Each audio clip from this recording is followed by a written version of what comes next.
بسم الله الرحمن الرحيم. الحمد لله رب العالمين، وصلى الله وسلم على نبينا محمد وعلى آله وصحبه أجمعين. وصلنا إلى حديث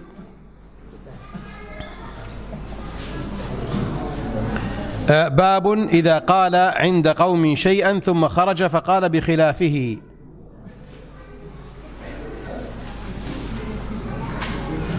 ما أخذناه أليس كذلك؟ وقفنا عنده أليس كذلك؟ بلى. طيب، الحديث عن نافع قال: لما خلع أهل المدينة يزيد بن معاوية. يزيد بن معاوية لما مات معاوية رضي الله عنه أبوه أصبح خليفة للمسلمين ومكانه في الشام. أهل المدينة وأهل مكة غضبوا ولم يرضوا. أهل مكة وأهل المدينة غضبوا ولم يرضوا، لا يريدون يزيد بن معاوية لأنه ظالم جبار. فحصل فتنة.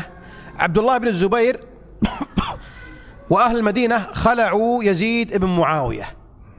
أهل المدينة ومعهم عبد الله بن الزبير خلعوا، يعني رفضوا أن يبايعوا معاوية يزيد بن معاوية. ابن عمر رضي الله عنه لما طلب معاوية أن يبايعه ابن عمر ويبايع يزيد رفض ابن عمر، قال: لا أبايع يزيد وأنت حي موجود الآن، لا يمكن أبايع خليفتين. معاوية يقول: يا عبد الله بن عمر بايع ابني يزيد يكون بعدي. قال: لا، أنا بايعتك أنت، لا يبايع غيرك. فلما مات معاوية رضي الله عنه عبد الله بن عمر بايع يزيد بن معاوية. عبد الله بايع يزيد لكي تنقطع الفتنة، ومعاوية اختار يزيد فصار يزيد خليفة.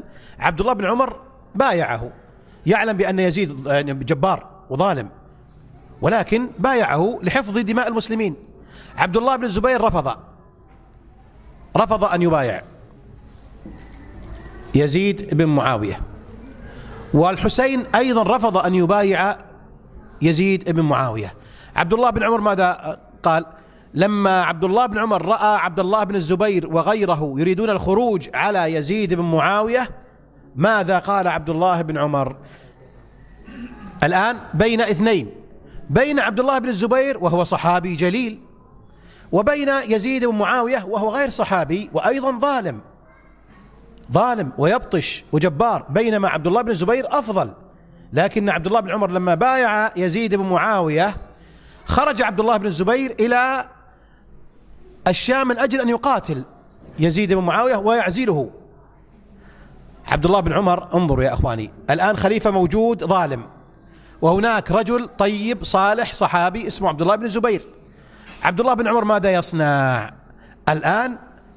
الآن سنشاهد كيف عبد الله بن عمر يصنع في هذه القضية المشكلة.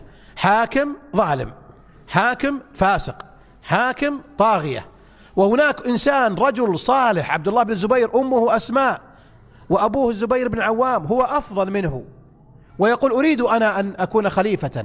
فماذا صنع عبد الله بن عمر؟ انظروا، جمع عبد الله بن عمر حشمه وولده، يعني جمع خدمه وعصبته ومن يحبه ويغضب من أجله، جمعهم، وأيضا جمع أولاده. فقال عبد الله بن عمر: إني سمعت النبي صلى الله عليه وسلم يقول: ينصب لكل غادر لواء يوم القيامة.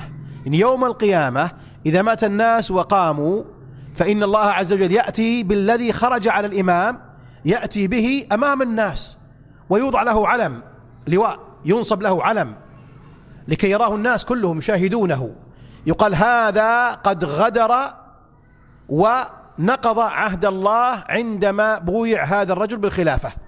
نحن بايعنا الرسول على السمع والطاعة ولو كان عبدا حبشيا كأن رأسه زبيبة، فنحن بايعنا يزيد بن معاوية بيعة ولو كان ظالما، لأن الله أمرنا أن نبايع خليفة. فمن خرج عليه يوم القيامة ينصب له راية، يقال: هذا غدر، يعني نقض العهد الذي أخذه الله عليه بطاعة ولي الأمر. ينصب، ما معنى ينصب؟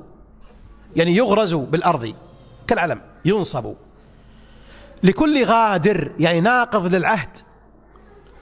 لواء يعني راية وعلم، لماذا؟ من أجل أن يشاهده الناس أصبح الآن الناس ينظرون إلى هذه الراية وهذا الرجل، لا، ويقال.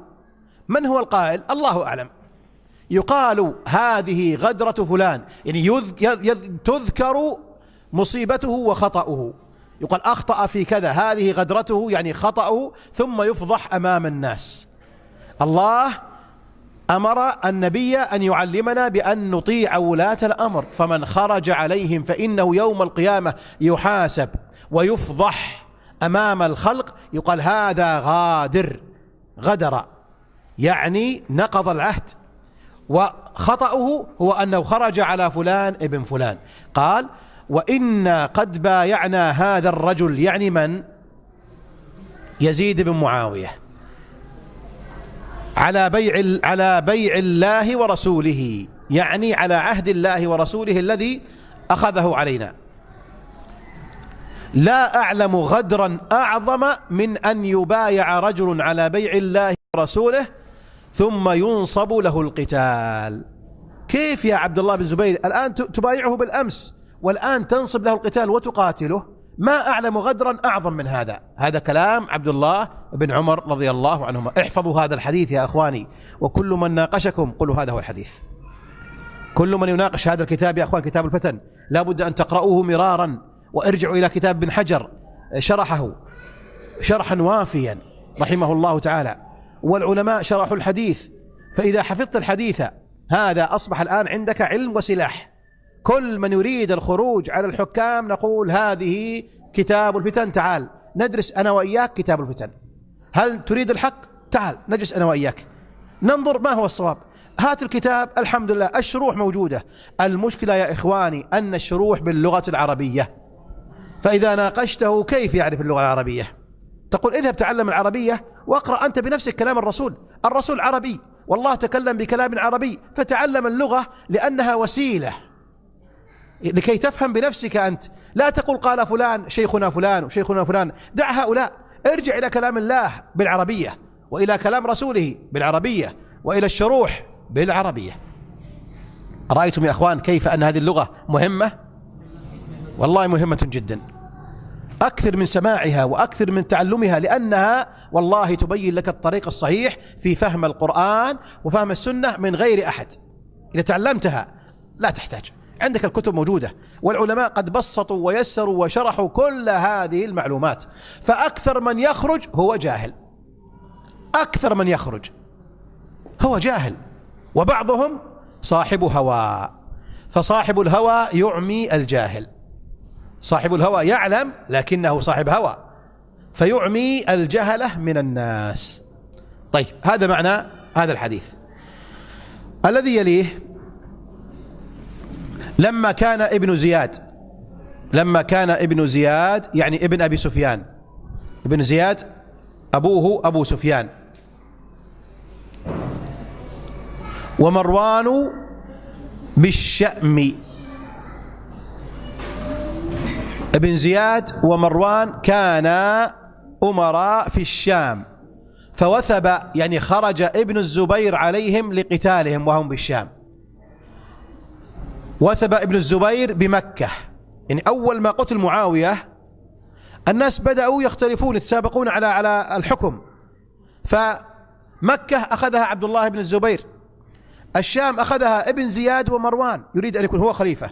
كل هذا بعد يزيد طبعا، بعد موت يزيد، كل يريد أن يكون هو الخليفة. فابن زياد ومروان ذهبوا إلى الشام، ووثب يعني خرج ابن الزبير بمكة، يعني مسك مكة له، يريد أن يكون هو الخليفة. ووثب القراء بالبصرة. من هم القراء؟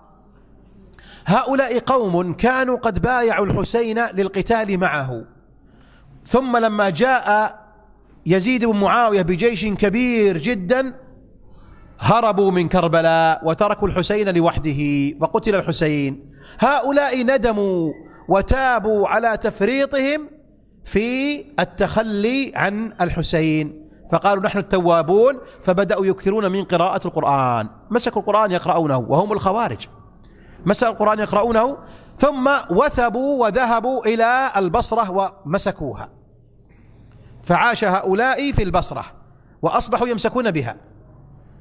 فانطلقت، يقول الراوي فانطلقت مع أبي إلى أبي برزة الأسلمي. أبو برزة صحابي جليل، أبو برزة صحابي جليل. فيقول أبو المنهال يقول انطلقت مع أبي برزة،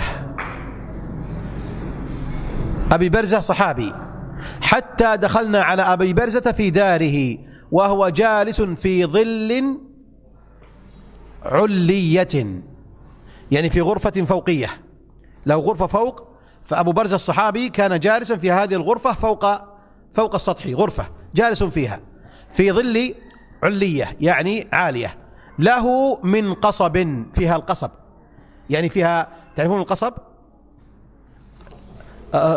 يعني عصا طويل يخرج من الأرض هكذا كقصب السكر، الناس يجعلونه في المساجد الآن، بعض المساجد يكون فيه أو على الجدار يكون، فوضع في السقف قصب تستره عن المطر وعن الشمس. هذه غرفة بسيطة يسيرة، أبو برزة جالس في هذه. دخلوا عليه ليسألوه ماذا يصنعون، هذا خليفة وهذا خليفة وهذا خليفة، من نطيع ومن نسمع مع من نكون؟ يقولون لأبي برزة رضي الله تعالى عنه.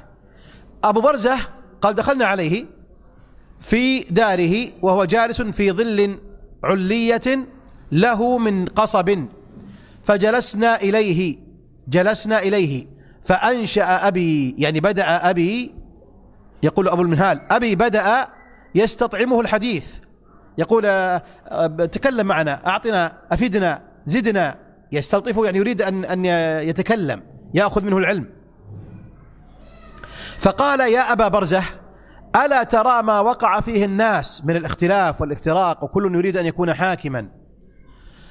فأول شيء سمعته تكلم به، يعني تكلم أبو برزة به، قال أبو برزة إني احتسبت عند الله أني أسبحت ساخطا على أحياء قريش، يعني هؤلاء الذين خرجوا كلهم أنا لا أحبهم، هؤلاء أصحاب دنيا.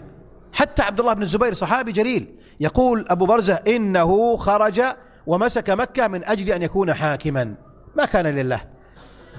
إنكم يا معشر العرب كنتم على الحال الذي علمتم من الذلة والقلة والضلالة، وإن الله أنقذكم بالإسلام وبمحمد صلى الله عليه وسلم حتى بلغ بكم ما ترون. يعني لما كان في عهد الرسول كنتم طيبين صالحين تحبون الخير وتسمعون تطيعون، لما الرسول مات وأبو بكر مات وعمر وعثمان أنتم أنفسكم تغيرتم، فأصبحتم تسعون للخلافة والإمارة من أجل الدنيا. بالأمس كنتم ضلالة وجهالة وجاء الإسلام فصلحكم وأصبحتم مؤمنين، الآن ضعف إيمانكم بالآخرة وقوي إيمانكم بالدنيا وحبكم للدنيا حتى تنافستم في الحكم. هذا كلام أبي برزة. قال وهذه الدنيا التي أفسدت بينكم إن ذاك الذي بالشام، من يعني؟ الذي بالشام ابن زياد ومروان، الذي بالشام والله إن يقاتل إلا على الدنيا، ما خرج لله، خرج يريد الحكم والدنيا. وإن هؤلاء الذين بين أظهركم، يعني القراء، والله إن يقاتلون إلا على الدنيا. وإن ذاك الذي بمكة، من هو؟ عبد الله بن الزبير وهو صحابي جليل. وإن ذاك الذي بمكة والله إن يقاتل إلا على الدنيا. سمعتم يا أخوان كيف الدنيا غشت حتى الصحابة، خدعت حتى الصحابة، وأراد كل واحد أن يكون هو الخليفة. الذي يليه قال حذيفة بن اليمان إن المنافقين اليوم شر منهم على عهد النبي صلى الله عليه وسلم. إن المنافقين اليوم شر منهم على عهد النبي صلى الله عليه وسلم، كانوا يومئذ يسرون واليوم يجهرون. واضح أو نشرح؟ واضح. المنافقون في عهد الرسول والمنافقون في عهد أواخر الصحابة، أيهم أشر وأكثر شرا؟ الذين جاءوا بعد، لأن الذين كانوا في عهد الرسول يخافون فيخفون الكراهية ويظهرون الإسلام، فشرهم عليهم، شرهم عليهم.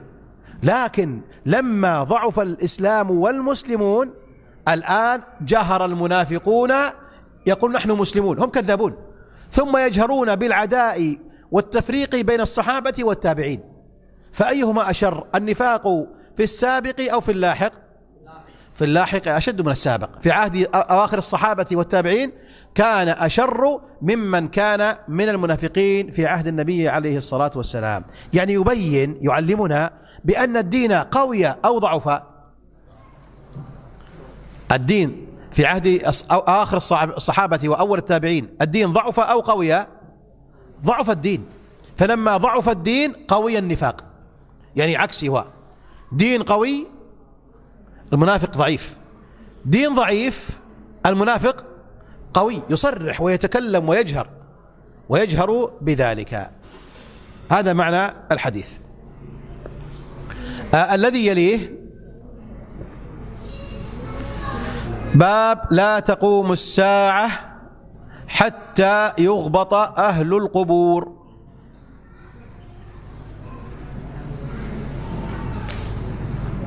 عن أبي هريرة رضي الله عنه عن النبي صلى الله عليه وسلم قال: لا تقوم الساعة حتى يمر الرجل بقبر الرجل فيقول: يا ليتني مكانه.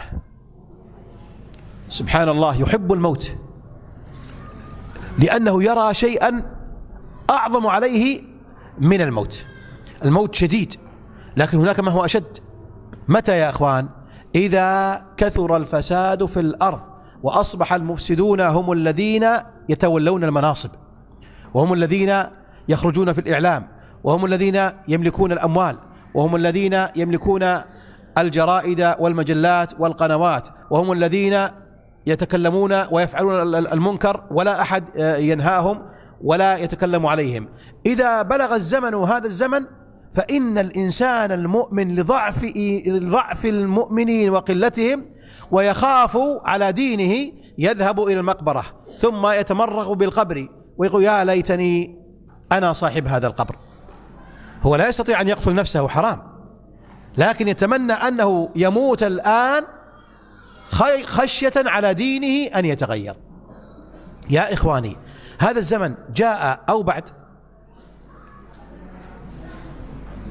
لم يأتي بعد، لم يأتي بعد، لأننا إلى اليوم نستطيع أن نتكلم وأن ننصح وأن نوجه، والناس يحبون الخير ويسمعون الخير، وحتى الحكام يهابون من المسلمين، ما يتجرأ أن يفعل، فإن تجرأ الناس يعني يتكلمون عليه.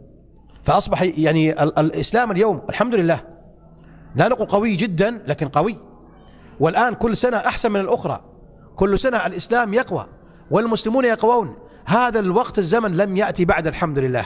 وقت ضعف المسلمين لم يأتي، لم يأتي، بدليل أنك تستطيع أن تنهى وأيضا بدليل لو أراد إنسان يشرب الخمر علانية ما يستطيع، ولو يطعن في شيء من الإسلام الناس يثورون ويغضبون، والعلماء يتكلمون ويوجهون. فالأمن الحمد لله الآن ما زال الناس في خير، نحن الآن نعيش الحمد لله في خير وإلى خير كذلك. نرى يعني المسلمون أهل السنة يزدادون كذلك، حتى أن كثيرا من الصوفية بدأوا الآن يتجهون إلى الإسلام الصحيح. نشاهدهم ليس في أندونيسيا في حسب، في العالم كله. الصوفيون الآن، الشباب طبعا، الكبار كبار، الشباب كثير بدأوا يتركون التصوف، يقول هذا التصوف لا يقبل العقل. التصوف لك يا أبي، أنت كن صوفيا، لكن أنا سأكون مع عقلي أنا. هذا كلام الصوفية لا يعجبني. شاهدناهم نحن، كثير من الشباب الصوفية أصبحوا من أهل السنة والجماعة. والنصارى ما أكثرهم يسلمون، ليسوا العوام، بل حتى القساوسة، بل حتى أطباء ومهندسون نصارى أسلموا، بل حتى ملاحدة يقول لا إله لا دين، والله الآن أصبحوا يرجعون إلى الإسلام. فاليوم الحمد لله الإسلام بدأ ينتشر، بدأ يعود من جديد وليس العكس. فنقول الحمد لله هذا شيء يفرحنا بأن هذا الدين دين الله يستمر وينتصر. لكن سيأتي زمن الرسول يقول لا تقوم الساعة، لابد لا تقوم الساعة حتى يأتي ذلك الزمن الذي يذهب إلى المقبرة يقول يا ليتني صاحب هذا القبر. فالفتن شديدة، لكن الحمد لله نحن نحارب الفتن، كلما تأتي نطفئها. الفتنة كالنار ونحن معنا المياه نطفئ هذه الفتن. طيب، هذا معنى هذا الحديث. قال لا تقوم الساعة حتى يمر الرجل بقبر الرجل فيقول يا ليتني مكانه. الذي يليه باب تغيير الزمان حتى يعبد الأوثان، حتى تعبد الأوثان. أبو هريرة رضي الله عنه قال قال رسول الله صلى الله عليه وسلم لا تقوم الساعة حتى تضطرب أليات نساء دوس على ذي الخلصة أو ذو الخلصة طاغية دوس التي كانوا يعبدون في الجاهلية. هذا خاص بنا نحن، ليسوا العرب، لا، السعوديين فقط. دوس قبيلة تسكن في مكان يسمى الباحة، الآن معروفة الباحة. تعرفون الطائف؟ تسمعون بالطائف؟ لكن سمعتم الطائف وسمعتم أبها منطقة جبلية، بعدها اليمن، آخر السعودية أبها، ثم يأتي بعدها اليمن. الطائف تمشي من الطائف تصعد جبال جبال جبال، أقصى الجبال وأكبرها وأعلاها أبها، ثم جبال اليمن، ثم تنزل على اليمن. بينهما بين الطائف وأبها منطقة المعروفة تسمى الباحة، هي بلاد أبي هريرة رضي الله عنه، يسكن فيها أبو هريرة والطفيل بن عمرو الدوسي وأبو موسى الأشعري. هؤلاء جاءوا من تلك الأماكن من جهة الجبال. وضماد الأزدي أيضا، أزد شنوءة قريبة من أبها. هذه ديار هؤلاء القوم. الزهراني، الغامدي، هم من أهل الباحة. تسمعون سعوديين اسمه الزهراني، الشيخ فلان الزهراني وفلان الغامدي وفلان القرني، الشيخ عايض القرني من تلك المناطق. الشيخ عايض القرني يعني قريب من أبها. هذه مناطق هؤلاء، تلك المناطق هي لهم مناطق جبلية. فدوس قبيلة في الباحة، ودوس هذه قبيلة كان عندهم صنم قديما قبل الإسلام اسمه ذو الخلصة، اسمه ذو الخلصة. جاء الإسلام وهدم وأزيل. الرسول يقول هؤلاء أهل الباحة سيأتي عليهم الشرك مرة أخرى حتى يبنوا بناء جديدا لذو الخلصة تمثال، وتأتي نساؤهم تطوف وإليتها يعني مؤخرتها تصطدم بالأخرى، يعني هكذا تمشي وتصطدم من حولها، يعني أن النساء كثير أو قليل تزدحم حتى تتصادم، يعني عورتها وعورة أختها تتصادم من كثرة النساء، يأتين إلى هذا القبر يطفن حوله. هذا ما جاء إلى الآن، لكن سيأتي. الرسول يقول يا أيها الدوسيون، يا أهل الباحة، يا بني غامد، يا بني زهران، انتشر الإسلام عندكم، لكن سيعود مرة أخرى الشرك. كيف؟ تبنون ذو الخلصة ذلك الصنم، ثم تأتي نساؤكم وتطوف حول هذا القبر، تطوف بكثرة عند هذا القبر. لكن متى؟ في آخر الزمن، ليس الآن. الذي يليه قال عليه الصلاة والسلام لا تقوم الساعة حتى يخرج رجل من قحطان يسوق الناس بعصاه. لا تقوم الساعة حتى يقوم رجل ينتسب إلى قحطان. الآن عندنا في السعودية كذلك القحطاني، في رجال اسمهم القحطاني، عائلته القحطاني. هؤلاء في آخر الزمن سيخرج منهم رجل صالح قوي، حتى أن من أخطأ يضربه بالعصا، يسوق الناس. رأيت صاحب الغنم ماذا يصنع؟ غنم تذهب فيقرب. سيأتي رجل صالح من قحطان في آخر الزمن، سيحكم البلاد رجل من قحطان في آخر الزمن يقود الناس بعصاه، يعني يضرب كل من يخرج عن الطريق الخاطئ، يسوق الناس بعصاه، يعني فيه قوة. فسيأتي زمن فيه فتن، حتى أن نساء دوس تعبد الصنم، وسيأتي زمان يصلح الناس حتى يحكمهم رجل يسمى قحطاني يسوق الناس بعصاه لحزمه وقوته على الناس. هذا معنى الحديث. طبعا يا أخوان هذا الحديث نحن قد نموت وما رأيناه، لكن الذين سيعيشون ويرونه يقولون صدق رسول الله، الآن هذا موجود. فالرسول يخبر عن أشياء مستقبلية بعضها رأيناها وبعضها من لم نرها، لكن سيأتي أناس سيرونها ويقولون صدق رسول الله صلى الله عليه وسلم. من يذكر بعض علامات الساعة التي قالها الرسول ورأوها الناس؟ ها؟ كثرة الزلازل، نعم أخبر بها، والآن يعني فيها زلازل كثيرة. وانتشار الزنا لا ليس كثير الآن، كثير إذا الناس يزنون فيقول الرجل الطيب يقول يا فلان فلان اختبئ على الناس لا تزني أمام الناس، هذا جيد. الذي هذا أحسن ما يخاصب يقول لا اذهب اختبئ، هذا ما جاء. الزنا ليس كثيرا، لكن الرسول أخبر عليه الصلاة والسلام بأن نارا تخرج من الحجاز تضيء لها أعناق الإبل ببصرى، هكذا قال عليه الصلاة والسلام، قال تخرج نار من الحجاز تضيء لها أعناق الإبل ببصرى. إن شاء الله في العام القادم إن شاء الله إذا جئنا وحيينا سنعطيكم علامات الساعة الصغرى وعلامات الساعة الكبرى كما جاءت في البخاري ومسلم إن شاء الله إذا شاء الله وجئنا في العام القادم. وأيضا نتكلم جميعا باللغة العربية، شرط آخذ العهد عليكم أن تتكلموا وتخاطبوا وتفهموا اللغة العربية. من يترجم للصغار؟ ترجم للصغار. tahun depan kami bahas tanda-tanda kiamat besar, tanda kiamat kecil, tapi dengan syarat pacak bahasa Arab dulu. Bukan kita tahun ni. الذي يوافق يرفع يده. Siapa yang galak nunjuk kata saya suka nunjuk kalau. لا ترفع يدك ثم آتي العام القادم تكون ما شاء الله. جزاكم الله خيرا. إذن يا شباب الصغار إذا جئت في العام القادم استمعوا، سأحضر معي إن شاء الله عباءة النساء، فكل من لم يتكلم عربية أقول خذ أنت نساء البس، لأن العهد لم تقم به.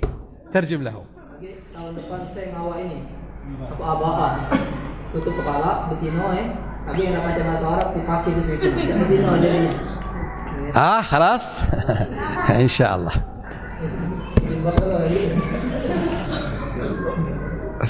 فمن يريد العباءة؟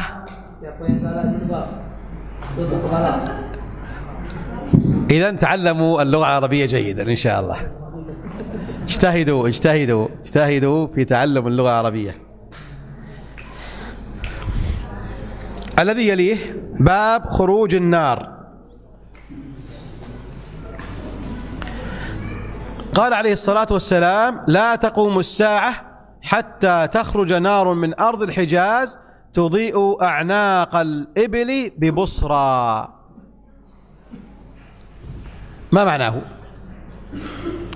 الرسول يقول عليه الصلاة والسلام أن نار بالحجاز يعني في المدينة تشتعل النار، ثم الإبل التي ترعى في الصحراء يشاهد الراعي هنا ضوء النار البعيدة، يرى ضوءها. يا أخوان بصرى هذه بالشام، بين المدينة والشام 1000 كيلو متر. لا هذا بصرى ليس البصرة، بصرى في الشام 1000 كيلو متر تقريبا. ما هذه النار التي تشعل هكذا حتى في 1000 كيلو الراعي يرى النار على عنقه، يشاهد يعني ضوءها، حتى أن بعض أهل العلم أصبح يؤلف بالليل ينظر كأنه بالنهار. قال ابن كثير وقد حدث هذا، أضاءت نار في المدينة عام 654 هجرية، عام 654 هجرية أضاءت نار يومين كاملين لم تنطفئ، حتى وصلت النار إلى قرب المسجد النبوي، الحجارة ذابت وأصبحت تمشي كأنها نهر، يومين ونصف والنار تحترق حتى وصلت إلى قرب مسجد الرسول عليه الصلاة والسلام. فأصبح الذين بين المدينة وبصرى بينهما البيوت والعلماء بالليل يكتبون ويدرسون، أصبح مثل الكهرباء بالضبط. كأنه أشعل ضوءا. نحن في هذا المسجد في الليل ألسنا نكتب بالليل؟ كيف نكتب؟ من هذه الضوء. هم وهم بعيدون 200 متر كيلو 400 كيلو 500 كيلو العلماء يدرسون ويكتبون ويشاهدون من هذه النار. طبعا هذه آية وعلامة، أليس كذلك؟ هذا واضح. الرسول أخبر بها وسبحان الله وقعت. قال ابن كثير: وقد وقعت في عام 654 هجرية. أضاءت نار في مدينة أصبحت يومين وشيء ونصف تقريبا وهي مشتعلة، والناس يستفيدون من هذه النار البعيدون. نعم، من ضحى يوم الأربعاء إلى نهاية الجمعة. هذه علامة وآية من آيات الله على صدق الرسول عليه الصلاة والسلام. الذي يليه بالحديث قال عليه الصلاة والسلام عن أبي هريرة قال: قال رسول الله صلى الله عليه وسلم: يوشك الفرات أن يحسر عن كنز من ذهب فمن حضره فلا يأخذ منه شيئا. الفرات، الشيخ أبو ذر. طيب، الشيخ الذي كان يترجم لنا هناك في المسجد لما ذهبنا، هناك نهر اسمه سوسة أو سوسة موسي. موسي هذا يمشي أو واقف؟ يمشي. نهر فرات مثل موسي، يمشي الآن، يمشي. سيأتي زمن ينحسر، ينتهي الماء، ثم الناس يحفرون فيخرجون ذهبا كثيرا منه موجود ذهب. الرسول يقول: من حضر منكم لا يأخذ منه شيئا. الناس يتقاتلون من أجل الذهب حتى يخرج القبائل فيقتل من كل 100 من الأصدقاء والأهل يقتل 99 وينجو واحد فقط. يعني معركة شديدة يتحاربون على هذا الذهب العظيم الذي سيخرج إذا جف نهر الفرات. قال عليه الصلاة والسلام: فلا يأخذ منه شيئا، حتى أن 100 من الرجال يقتل 99 لا ينجو إلا واحد. يقول كل واحد منهم قبل المعركة: أنا سأقاتل لعلي أنا أنجو فآخذ. هذا قبل المعركة. كل واحد يأمل أن يعيش، ما يقول أخاف أن أقتل، لا، يقول يمكن أن أعيش، احتمال أعيش فآخذ من هذا الذهب، لا بد أن أذهب وأقاتل. فيذهبون ويقاتلون حتى تكون مقتلة عظيمة جدا، يموت أكثر الناس ولا يبقى إلا قلة. قال: حتى من بقي قال: لا تأخذ منه شيئا لأنه شر. طيب، هل حصل هذا؟ لا، إلى الآن لم يحصل. لكن يقول أهل العراق: الفرات نشعر بأنه بدأ ينقص. كيف يعرفون أنه ينقص؟ واضح، يرونه أنه بدأ الخط ينزل، خط ينزل حتى ينتهي هذا الماء، النهر العظيم الذي مثل هذا النهر الذي تشاهدونه. نهر اسمه موسى عليه السلام. موسى عليه السلام. موسى، ها نفسها يعني، موسى موسي أسهل شوي يعني. أيوة. طيب، هكذا يقول باب خروج النار.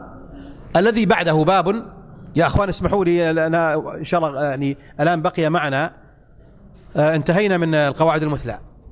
قواعد انتهيناها، الشبهات ليست من القواعد. الشبهات هذا لعله إن شاء الله في عام قادم، أو من قرأ أو أشكل عليه ممكن يسأل عنها. فالقواعد المثلى انتهينا من القواعد، باقي الشبهات إن شاء الله في دروس أخرى.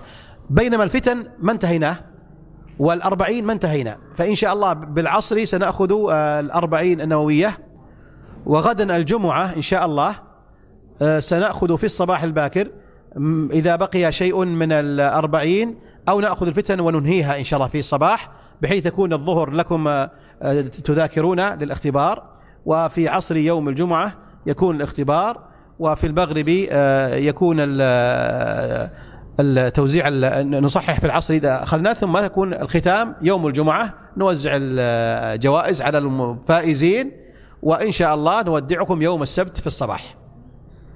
كل يرحل إلى حيث أتى. وهذه الدنيا نجتمع ونفترق ونجتمع ونفترق، ولابد في النهاية، لابد في النهاية سنفترق، ثم لابد في النهاية إن شاء الله سنجتمع في خير من هذا المكان، خير من الدنيا كلها، في الجنة. وسأقول لكم تذكرون لما كنا في الدنيا في بلنبانك في مسجد مؤسسة زاد المعاد، هكذا يذكرون، وكنا ندرس ونقرأ. هل تذكروا عندما كنا نلعب الكرة؟ يذكرون ما كان في الدنيا لا ينسى. تذكر لما كنت ألعب عليك وأضربك الآن أصبحوا أصدقاء وزملاء. فنقول إن شاء الله بعد هذا الافتراق إن شاء الله سنجتمع إما في الدنيا وإما في الآخرة، إما في الدنيا وإما في الآخرة، فنفترق ونحن قلوبنا مجتمعة، أليس كذلك؟ وكلما جلست أحيانا أفكر فتأتي أنت في ذهني أقول لا جزاه الله خيرا، عشنا سويا أياما مع بعضنا البعض. هذه الأيام الجميلة، أيام الإنسان الجميلة التي يتعرف على الناس الطيبين الصالحين، وكلما طاف ذكرهم على ذهنه فإنه يذكره بخير، يقول تلك الأيام العظيمة. هذه يا أخوان الأيام والله أفضل ما في الدنيا، أليس كذلك؟ بلى والله، إن أفضل ما في الدنيا أن تعيش مع إخوان لك تحبهم ويحبونك، تقول قال الله قال رسول، ويقول لك قال الله قال رسول، ما هو الدليل؟ يا أخي نتساعد. الشيطان يخنس، الشيطان يبحث عن أشخاص آخرين، لا يستطيع، يحاول ما يستطيع، قلوب متحدة. فلو كنا دائما هكذا، هذا أعظم ما في الدنيا، أعظم ما في الدنيا أن تحب أخاك في الله إلى أن تفترقا بموت. هكذا أوصانا الرسول عليه الصلاة والسلام. فنسأل الله سبحانه وتعالى الذي جمع قلوبنا أن يجمع أجسادنا كذلك، فإن القلوب سهل أن تجتمع، أليس كذلك؟ وأنت في أمريكا وأهلك في أندونيسيا فتذكرهم، تجتمع بهم في قلبك وتذكرهم، لكن البدن يعني ليس بالأمر الهين. فإذا افترقت هذه الأبدان إن شاء الله تجتمع تلك القلوب. فنقول الذي يليه باب قال عليه الصلاة والسلام تصدقوا فسيأتي على الناس زمان يمشي الرجل بصدقته فلا يجد من يقبلها. قال مسدد حارثة أخو عبيد الله بن عمر لأمه قاله أبو عبد الله. أيها الإخوة الكرام، هذا الحديث من علامات صدق النبي صلى الله عليه وسلم، فإن هذا الأمر قد حصل، وقع في زمن عمر بن عبد العزيز، خرج الخير الكثير حتى أن الفقراء أصبحوا أغنياء، لا يوجد فقير في المدينة وما حولها مما يحكمها عمر بن عبد العزيز، حتى أن التاجر يريد يزكي من يعطي، كلهم أغنياء. جاء هذا الزمن حصل سبحان الله، حتى أن الفقير أصبح غنيا، وذلك ببركة الدين والإيمان. فإن عمر بن عبد العزيز حكم الناس بالخير، والله عز وجل إذا رأى الناس فيهم خير وإذ تأذن ربكم لئن شكرتم لأزيدنكم، وإذ تأذن ربكم أي أخبركم وأعلم ربكم لئن شكرتم لأزيدنكم، هو القائل. شكرتم يعني بلسانك بقلبك بيدك بعينك، لأن هذه أيضا كما قال اعملوا آل داود شكرا، فالشكر أيضا بالعمل. من يصلي هذا شاكر، من يقرأ القرآن هذا شاكر، من يغض البصر هذا شاكر. والله لو ينتشر هذا بين الناس كان السماء تنزل الخير والأرض تخرج الخير، حتى لا يبقى في أندونيسيا كلها فقير يقول أعطوني زكاة. ولئن كفرتم إن عذابي لشديد. ليس عذاب الآخرة فحسب، بل حتى عذاب الدنيا. يا أخوان، الماء لو انقطع عنك هذا عذاب، أليس كذلك؟ كيف تخرج الماء؟ والله إنه عذاب. لو تجوع تريد طعام ما تجد هذا عذاب. لو تمرض مرض شديد هذا عذاب. ولئن كفرتم إن عذابي لشديد. نسأل الله سبحانه وتعالى ألا يرينا عذابه الشديد، فإنه قادر سبحانه وتعالى. الذي يليه آخر حديث قبل الأذان، آخر حديث قبل الأذان، أو حديث هذا طويل أخشى أن يأخذ منا وقت، نتركه في اللقاء القادم. وصلى الله وسلم على نبينا محمد. إذا في سؤال قبل الأذان فلا بأس.